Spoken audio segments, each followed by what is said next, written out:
alive. It's alive. It's alive. It's alive.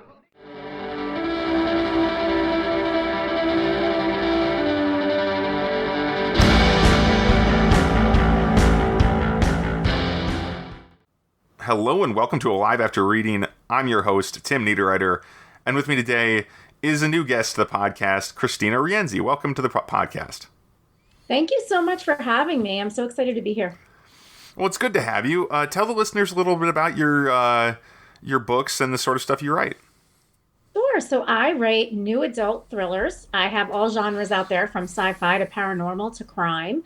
I also do self-help because I am a certified professional coach, and it's interesting how those two are kind of meet in the middle and are combined a little bit. But yeah, I love to write. I love to inspire and empower people. So I try to blend both of those in my stories. Obviously the thrillers are a little scarier than what I'll help people out with in coaching, but they definitely are all about embracing the unknown and overcoming your fears. Awesome. So those sound like phenomenal books, and both the fiction and nonfiction, honestly. It sounds right up my alley in a way. Though I do have a question about, you said new adult just now, and I'm very curious about that little subcategory. Because what does that mean exactly in this context? Yeah, sure. So it's so funny. And actually, the new adult category came up in retrospect. After my books had already been written, actually, 2 were picked up by a publisher.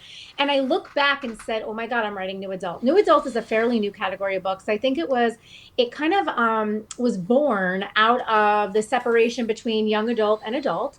And it's really about the protagonist and the years in which, how old they are, really, between let's say 18 and 25. Some say it'll go up to 30, but most people would say new adult is protagonist 18 to 25. And it's really about the coming of age, the different kinds of issues that they may be going through. It has to do a lot with firsts, like your first job, your first home, maybe your first relationship, your first experience in life, and all the drama and uncertainty that brings. And it was kind of developed in retrospect because I thought, hey, I'm not writing young adult, I'm writing adult. But when I really look back at my protagonists and the issues they were facing and the type of writing I was doing, it really did fall more under the new adult category. Oh, cool. So that's very interesting because I at one point I tried to write I wrote one young adult book that I have out there. But then I can't do it. These young protagonists, it's just not my style. But most of my protagonists tend to be not that much older than the young adult protagonists. It's kind of funny how that works. I mean, I write mostly science fiction and fantasy, so I don't have to make that distinction so much. And a lot of and you know what? It's totally, listen, I don't even know what's required or not, what's not, but I think that the market out there is it's a tight market for thriller, certainly for mystery. I mean, there's a lot of big names out there that are doing great stuff, and trying to break into that, for me was a little, 1, intimidating as a human, and 2, not so easy. So I thought, my philosophy was, if I could narrow my marketing group, narrow my focus, narrow my reader, and it did make sense because I did happen to have not only the age that was appropriate, but I also had the storylines that were appropriate. And so, I decided, let's market it this way and let's call it this because that's what it is. And of course, a lot of adults read my books. There are some people under 18 because I'm not, really strong with anything in there that would turn away somebody under 18. In my stories, they're primarily fast-paced thrillers. They're not gory. There's not a lot of that kind of stuff going on. There is profanity, but nothing, crazy. And I have all different age groups, but I targeted new adult because I felt like that they fit mostly there. But certainly it's a personal decision. Obviously, if you're with a publisher, it's their decision in marketing the book, but it does help with the marketing. But for me, it was the right place. I don't know, if I'll always write that age group. That was what I was feeling at the time. And quite honestly, that age group is much younger than where I am. So I feel more connected to my younger self. To me, that is a very comfortable place for me to be. It doesn't feel as far away as it is. So I don't know, it brings me joy and fills me up to write that. So that's why I do it. Oh, cool. So it's always, joy is really what we're after. That's what I'm trying to say here. Yeah. When you're writing a book, when I'm writing a book, at least that's explicitly the terms I try to think in, and joy is everything. Yeah. You are there. Yep. And it's kind of strange to think of, because most of my books, I mean, I don't write thrillers, but most of my books have some pretty dark elements to them. And because, I mean, they're adventure fantasy, but then they've got this dark side a little bit. Sure. And I don't know, but I find that some parts of, and some of my books, actually, there's this one of them that I wrote when I was 19, actually, that's out now, that's called Orphan Mage. And it is probably the book that embodies that the most for me. Mm-hmm. It was the book I wrote the fastest. At one point, it was my fastest book. I wrote it in basically 3 weeks, and a day a few months earlier, which was actually quite significant because I wrote like 12,000 words that day. Wow, that's amazing. Yeah, it was my first really big writing day ever, and but this book, I was like, it felt like it came out of nowhere. You know, have you ever had a book like that where normally I plan my books forever, and then one conversation with my brother and I ricochet off that in a different direction, and boom, I have myself a whole 12,000 words the next day, or like 3 days later. Yeah. You know, I've written parts of books like that. I did write Winter Road, which is also an audiobook, really quickly. It was basically a drive home from work one day, and it came to me, and it was like I couldn't get it out fast enough. I call it like a divine download. It was like I was just the receiver of information, like spitting it out, because it was just not a thought. It was just happening. But to your point about joy and darkness, you know, I think a lot of times they do go hand in hand, because as writers, we get joy from the art of writing. We get joy from telling stories. We get joy from getting out of our head what is in there and putting it on paper. I also think darkness is life. Life is not always happy. And so processing those emotions, at least for me, through my writing, is cathartic, and it does bring joy and happiness. And so, yeah, for writers, sometimes like people will look at my stuff and go, wait, you're a coach? And actually my nonfiction book that I'm working on right now is about happiness. It's all about happiness. Because that's, you know, I have studies and I've taken classes in happiness. I have a certificate. I'm going for my certificate in happiness studies. I've got all kind of my studies in happiness and well-being, and those kinds of things, and my coach training. But I think the reason I bring that up also is because there is such a connection with doing something you love and being authentically you, with the dark and the light and everything, that does bring a sense of peace and joy and purpose in the world and into our lives. And when you have a sense of purpose, you feel joy, and that's universal. And you know, that we've found over time, over cultures, over everything. When people feel a sense of meaning and purpose in their life, they feel true happiness, true joy. And if that for a writer is writing a book, whatever that content is, that's where we get it from. And that's, you know, what brings us that feeling. So yeah, it makes total sense what you say, because I, you know, as a writer can grasp that. Yeah. And and I guess the other thing that strikes me is that no matter how dark the book gets in certain places, I always feel really good about it as long as I know where it's going, in a sense. And I'm a discovery writer. I don't know where it's going. I mean, I just have to know what purpose I have for writing this book is probably the most. It reminds me of what you said. Reminds me of Man's Search for Meaning by Viktor Frankl. Are you familiar with this book? I assume you would be. I mean, he's fairly well known. I mean, and I think I mentioned it on the show before, but this is the book about it's a psychological memoir, basically, you know, of a concentration camp victim, Viktor Frankl, and he invented, was it logotherapy is what he calls it in the book.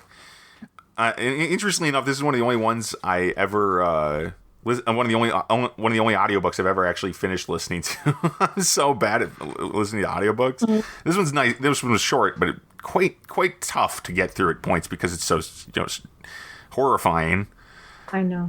But in that he posited that basically without a sense of meaning, then it was much harder to survive. And it seems like and what you're saying, it kind of goes the other way, where it's, you know, when your life has meaning, or you feel your life has meaning, it's easier to do everything, basically, or everything works better, basically. Yes. Yeah. And that goes hand in hand, I think, with what you're saying, because a sense of meaning and purpose gives us a reason for being. And you're right, without that, we feel lost, we feel alone, we feel like, why bother, right? And I think whatever your purpose or meaning is, and it's very personal to each person, That's kind of what keeps you going. Absolutely, in life, in the hard times.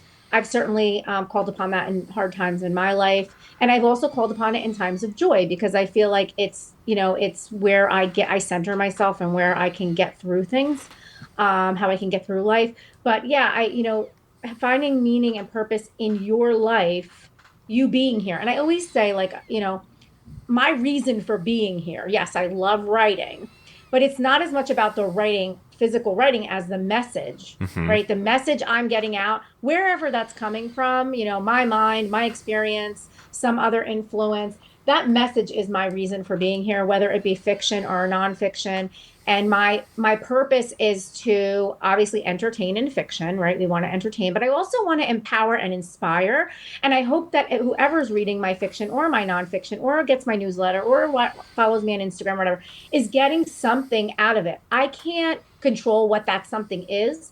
And I don't know if it's a positive or negative, or they like it or they don't like it. But my job isn't about the outcome. It's about doing what I need to do, and that's getting the message out. So yeah, telling my story, whether it's a fiction story or a nonfiction story, that's why I'm here. I'm here to, for me to, I always say inspire and empower. Those are my two main, like, I really feel my calling is to inspire and empower, even if it's through fiction.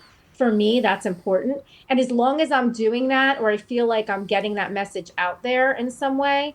And by the way, this could be in a thriller with a Mm-hmm. protagonist overcoming an obstacle and somebody feeling like, awesome, I feel good now walking away from this book. Like, it doesn't have to always be some inspirational message or motivational message. It's about you identifying with a character, going through it with them, coming out the other side and feeling like you overcame something. And maybe that something is something you were trying to overcome in your own life, or maybe you had the emotion that helped you through it. And I do believe that story is an emotional ride, and emotion drives story. And if we as humans connect very easily with emotion, and we can be have empathy, we can understand story. And that, so yeah, it's like I feel like I'm a conduit for emotion, for empathy, and for just hoping that whoever reads whatever I write, maybe they get something out of it. Yeah, yeah. That Yeah. that emotional power is. I mean, like what the catharsis at the end of the story is one form of it. If in stories that produce that kind of feeling, the most dramatic stories do that, right? Or they try to. That's kind of the high form to get to. But there's all these other moments and elements that are really powerful that can go into stories. What do you have any favorite, like, smaller parts that you really that appear consistently or more often in your stories?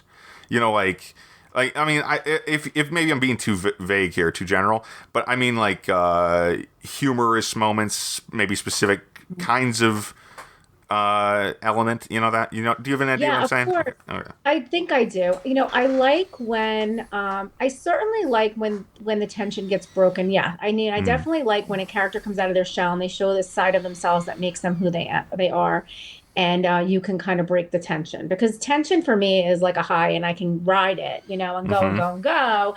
And then, like, you want to be able to give the reader a break. So yeah, I like the moments that are breaks because they're kind of a pause, and they actually, in and of themselves, I think, create suspense, because you're like, okay, well, what's going to happen? But yeah, I like those moments because they're in those moments that the characters get to show who they really are, and you get to see their personalities and how they deal with things. And then, and then it continues on. But yeah, those I think are the fun parts of the writing for me. Yeah, yeah.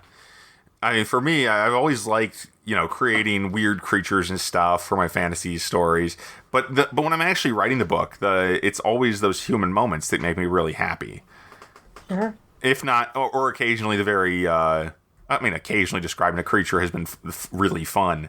But Hmm. I've done that a little less in recent days. I'm in the recent books because I'm actually, dare I say it, beginning to like people better by writing books. I like people better almost every book. It's kind of weird. Yeah, and they are people. I feel like you're the creator of the universe in your book, right? You're the Mm-hmm. god of your book in a sense. And so it is really fun to create things. Like I have books that are paranormal and there's world building, and it's so fun to make rules up and have all of this like neat stuff happen that you came out of your imagination. That's really exciting. But yeah, it is also very exciting to do the things that we do every day, Yeah. like the human experience, because they're so real and relatable, and it's we live that. And sometimes it's easier, at least for me, to go through those things in a fiction book than to be talking about them with friends around the dinner table. Like going through things in fiction, it helps me process life. It isn't like all of these books are my life experience. Mm-hmm. It's just there are ways of processing the anger, the hurt, the happiness, the surprise, the fear that happens in life for all different reasons that people can relate to through a story I made up. And I was the creator of it, and I crafted it the way that made sense for me and that I hope resonates with readers. So yes, it is a wild ride to be an author, because you have so much power, but there's also so much vulnerability there. It's every character is a part of us, whether we want to admit it or not, because they're coming from our brains. So where pieces of us are in them somewhere. And then of course we pull pieces from all over the place as well. But like we created them. There are, really creation is an amazing thing. So it's a very cool and a very awesome thing to be a part of. I'm so grateful to have the ability to write stories. I think that's amazing. Yeah, yeah. It's one of those things I probably take for granted too often. Is that because, I mean, I know there's lots of people out there who find writing difficult or who don't. I mean, I sometimes find writing, sitting down to write actually difficult, but who basically would consider writing to be impossible, or, I have nothing to say or whatever. They have, the excuse, that not excuses, but the reasons people have for not writing books or doing whatever art, doing some kind of art, if a person isn't traditionally artistic, I say isn't traditionally because I don't think people are completely unartistic. I think most people have some kind of outlet for that instinct. For sure. If not everyone. But I can't imagine not, like, I mean, I started writing when I was 13, and now I'm like, wow, no wonder I was such a miserable kid. I didn't do this back then when I was 12 or whatever. Well, this was your gift that you were given. Yeah. And when you don't give your gifts away, they get stuck inside you and you're not happy. And sometimes, and I find the problem with most people, I think everyone's creative in their own way. And there's all different kinds of creativity out there. It's how you express it. And I love expressing it through language, through writing, through communication. That's really like my thing, always has been, but not everybody's that way. Some people, like you said, are artists, or maybe they're creative in the way that they are entrepreneurial, or they're a creative caregiver. There's all different ways. But I absolutely agree, no matter what your gift is in this world, whether it's a creative gift or another gift, like a professional gift, like you have an apt for medicine, or whatever your gifts are that you were born with, when you don't know what they are, number one, and then of course know what they are and don't give them away, you get stuck. And you don't even realize you're stuck, and the unhappiness that follows, I've seen it tear people apart. And I always try to help. I mean, from a coaching standpoint, but also the relationships in my life. It's like when I see a friend or family or someone I know kind of floundering or feeling stuck or unfulfilled, it's like, what is your passion? What do you love? I don't know. Think about it. Start exploring. Do you like to paint? Do you like to write? Are you a pilot? Are you a runner? Like, you might not even know what that is. Start playing around, find it. And I don't even say hobby. I say your passion, because we all have something inside of us that makes us feel alive, that isn't the everyday, and like do more of that. And I think once you discover it, it's life-changing. Like for me, it's always been writing. I didn't always know it, but I knew that's how I loved expressing myself. And I literally was like, years into adulthood, after I had given up, my fiction writing as a kid and gotten into the business world and done like whatever I, needed to do in life, wanted to do in life, in the helping profession. That was the road I went down. I stopped and I'm like, I really miss writing. Like it was almost like a need. I knew exactly what it was, and I was very lucky, but it came to me and I was like, I have to write again. I have to get back to writing. And it was like, once I did, everything else was fine. And when I don't do it, I feel not like I'm not whole. Something's not missing. even if I'm not like actively working on a book or a book is giving me a hard time, like they often do. Even if I'm just writing a blog post or I'm just writing a newsletter or I just post on Instagram, the act of communicating with and connecting and writing fulfill me. And so everybody needs to find their thing, whatever it is. There's no right or wrong in that. It's the matter of like what lights you up from the inside out, what fills your soul, what brings you instant joy. What do you do that when you're doing it, the hours fly by and you don't even realize how long you've been doing it? Like those are the things you need to do more of. That's where you find your gifts and your joy. Yeah, well said. I don't have much to add to that in that area anyway, because you said it as perfectly as I can imagine anyone saying it, honestly. It's just, you can't, like I said, I can't add anything, but it's just amazing. People rewind and listen to that again if you missed it. Anyway, moving on a little bit, we do have, as writers, we have multiple tasks. This is kind of thing. I mean, maybe playing off a little what you said. Like Stephen King would say, if you don't read, you can't write. Right? You don't have the tools to write. And lately, I actually have been reading more, but it's also tough because now I'm in the editing phase. So I'm basically reading my book for the writing time too.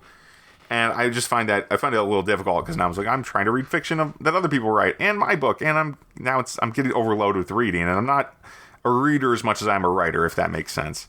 Mm-hmm. I much prefer to be creating new stuff than to be reading other stuff. Mm-hmm. But I really got struck the other day. I was reading, I think the book I'm going to be recommending. So we'll move into the reading section sooner than usual. But I was reading this book it's this kind of young adult fantasy, I think, basically, and it is. And I was like, okay, I wasn't expecting much from this because lately I've been reading samples on Amazon, and I'm pretty hard to please when it comes to my books, even in the genres I like, because I'm not a genre lover. I'm not like a giant reader. I used to read a lot before I started writing, but that's been 20 years. And I gradually read less and less. But one of the key things that I'm thinking about here is why, do you know when a book is going to stick with you as a reader or writer? I guess, as a reader, start with that. Yeah.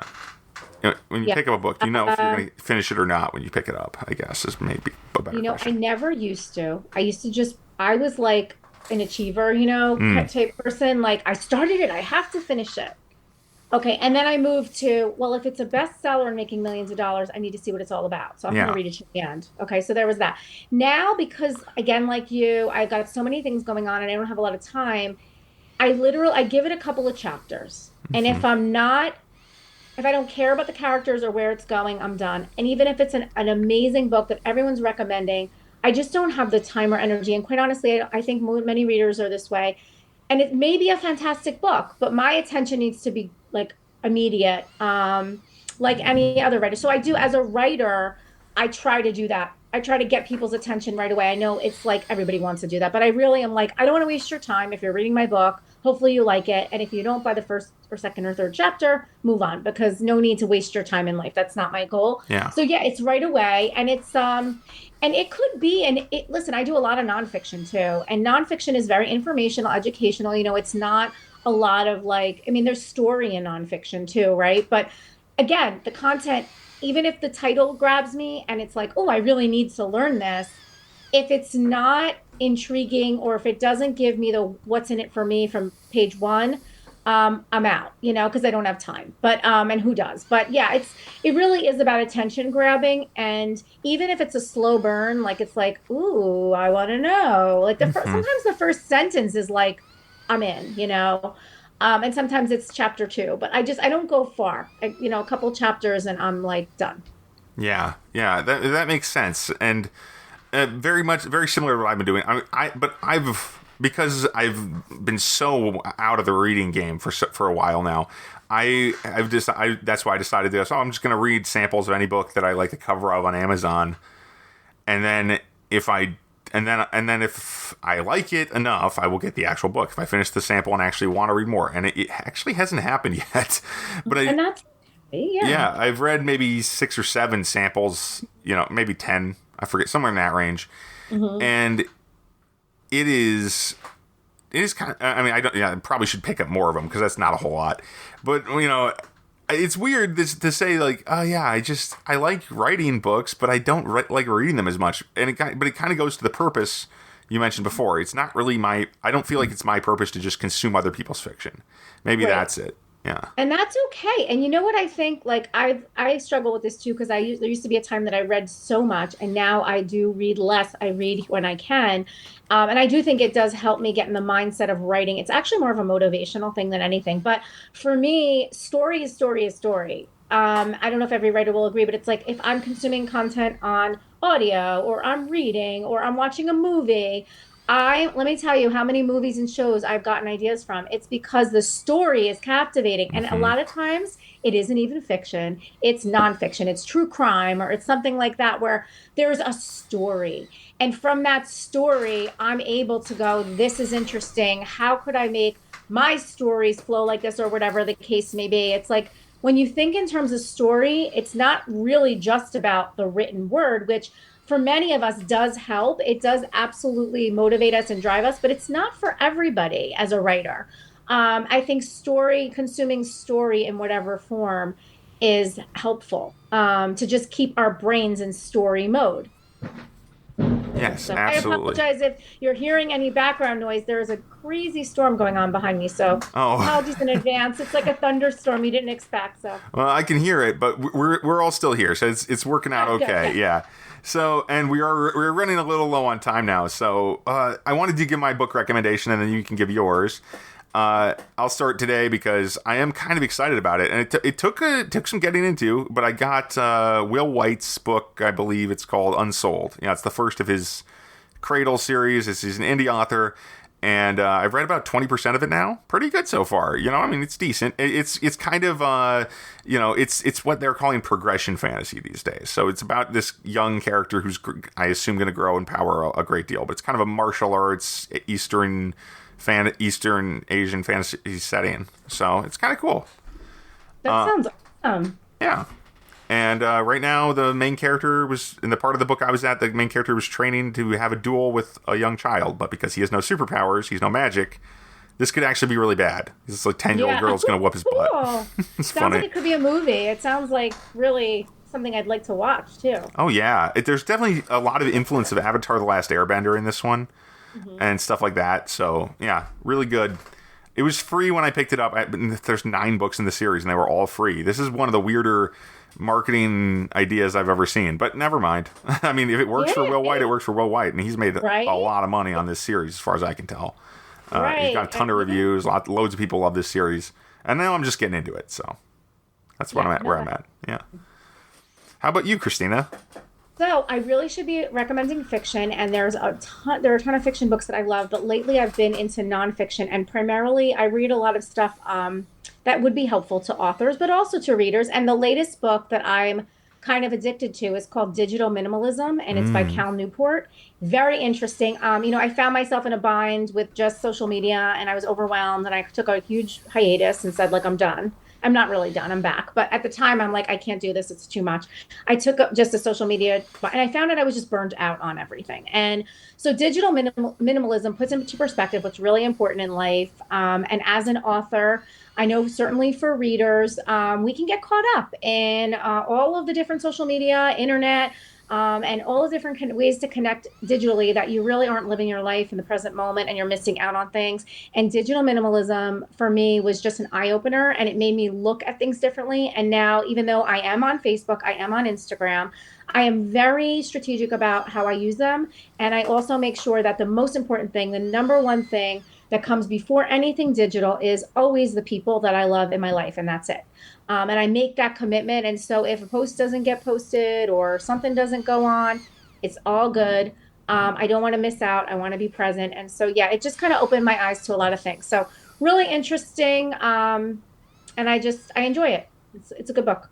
Excellent. That's a good recommendation. Now I have to check that one out myself. So, Kristina, tell people where they can find your books and what they should be looking for from you. Sure. So you can find everything about me on KristinaRienzi.com. My books are all over wherever books are sold. I do have 2 audiobooks on Audible, Winter Road and Among Us. Every other week I send out a biweekly newsletter, which I really just call it's like a little motivational, like inspirational email. And for anybody who's on my email list, when my book Be Happy Now, which is a nonfiction self-help book on happiness, comes out, people on my email list will get it first and the digital download free. So I encourage you, if you want a little boost every other week, just a little thing. The one that's coming out on Monday, for example, is about motivation. I write about something every other week. And then my blog also mirrors that kind of message. So Instagram, Facebook, I hang out. If you want to connect on books, on reading, on anything that, you need to feel good about yourself, like that's what I'm here for. That's my, goal. Again, inspire, empower, entertain. So I'm here. So I'd love to connect with you guys. Excellent. Inspire, empower, and entertain. That's a good tagline. Jeez. Thanks for being on the show, Kristina. It was awesome. Thank you so much. It was awesome to be here. I appreciate it. Excellent. So as for this podcast, you can find us at mentalcellarpublications.com. You can find my books on amazon.com. With Demon Scroll is the Demon Hunter series, Orphan Mage, the first book of the Shifter Empire series, and of course, there's a bunch of other ones out there. But yeah, thanks for listening, everybody. Stay safe out there, and have a good week.